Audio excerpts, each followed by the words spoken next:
back to Reading the List, where we review, discuss, and reimagine popular movie lists objectively. We're your hosts. I'm Jerry. And I'm Brad. And on this episode, we'll be exploring number 43 from Sports Illustrated's The Top 50 Sports Movies of All Time.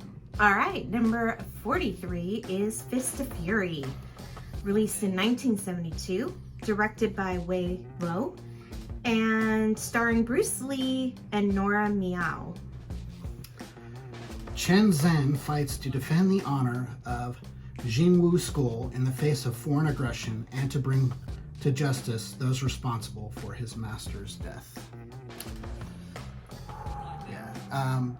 Before we get into it, if you're watching these in orders, you may notice that we went from 45 to 43. Oh, that's right. I forgot. So number 44 is a movie called The Deadliest Season.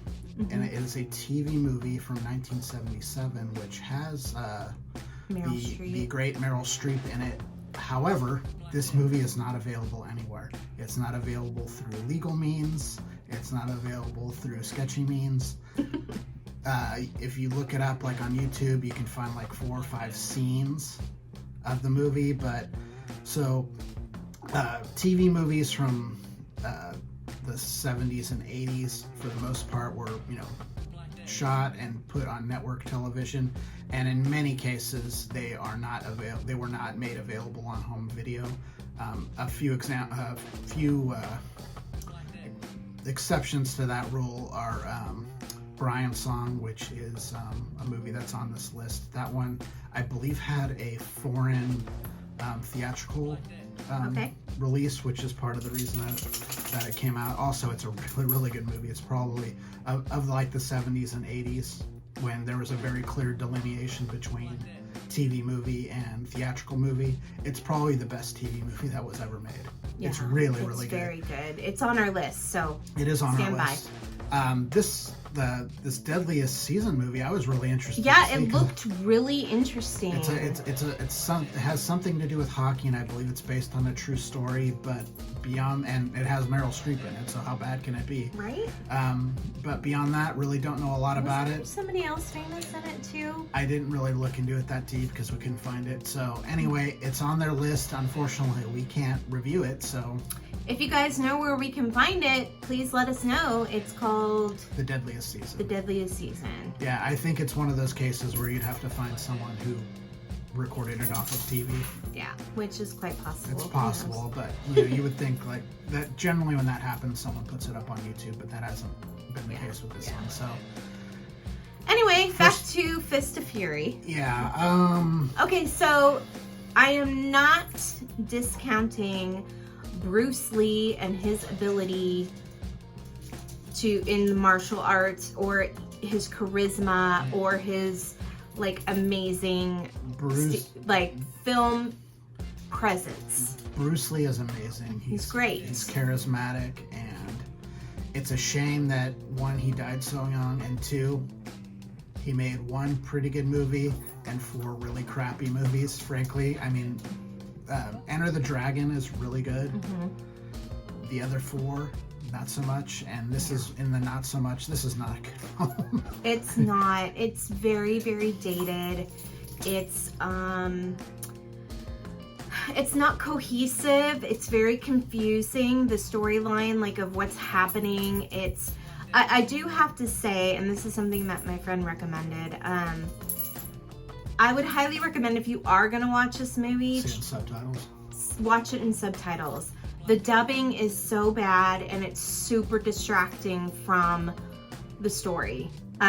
So I would highly recommend finding a copy that has subtitles. I bet too that the versions are slightly different. What happens a lot when you do dubs is the editing's a little bit different to account for. Especially with Asian languages that don't match up. Asian languages and languages like Russian. They have they're slightly different because they're not Latin based like Spanish or French or whatever.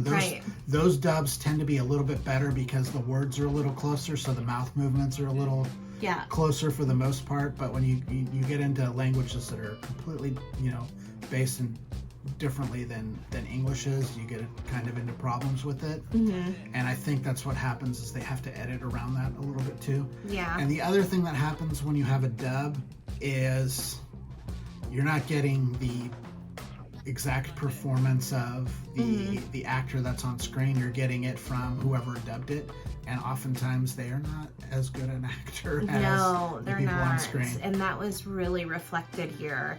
I don't know, these people, these actors that was in this movie, they could be like phenomenal. Yeah. I have no idea. Like just the incantation of how they're saying things very flat and doesn't have a lot of like emotion or if it is emotion, it's really extreme. Yeah. You know? So it was really hard to watch. It, like I said, it was very dated. Bruce Lee was freaking incredible, as always. But yeah, I just had a really hard time. Yeah. The other thing I had, I thought it was a real stretch to call this a sports movie. Yeah. Like, it's called a sports movie because he belongs to this gym, and it's kind of, there's like, you know, like technically like a competition in the movie, but it's like, really? Yeah, to me, like, I would say the Karate Kid is more of a martial art like contest movie, really. There is a legitimate contest at the end of the movie.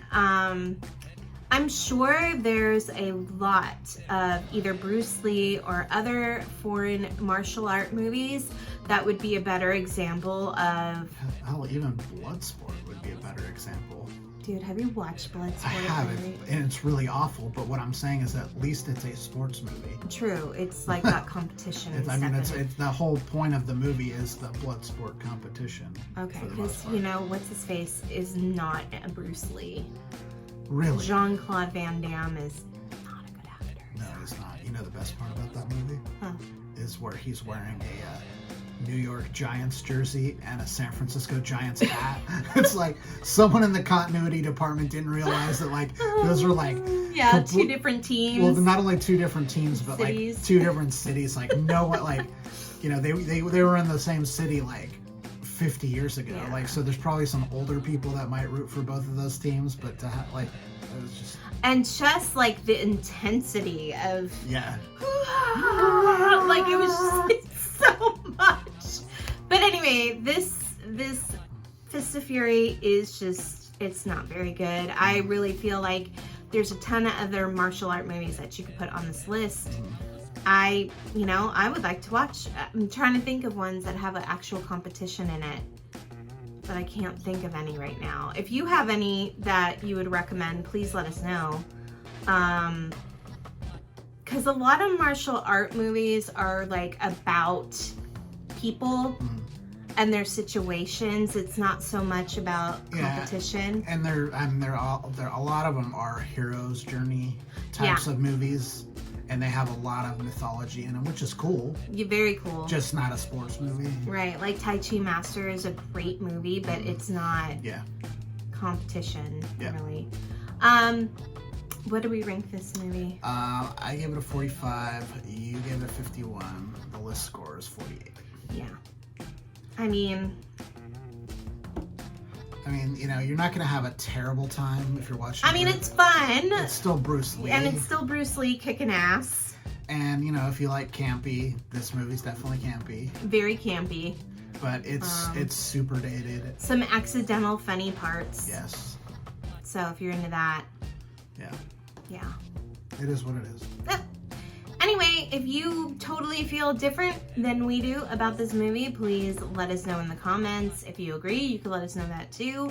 If you have any martial art movies that are considered like a sports movie with competition in it, let us know. We'll check it out. If you'd like to talk to us privately, please email us at ratingthelist@gmail.com. But I think that's it for now. I'm Jerry. I'm Brad. And we're Rating the List. We'll see you next time. Bye. Bye.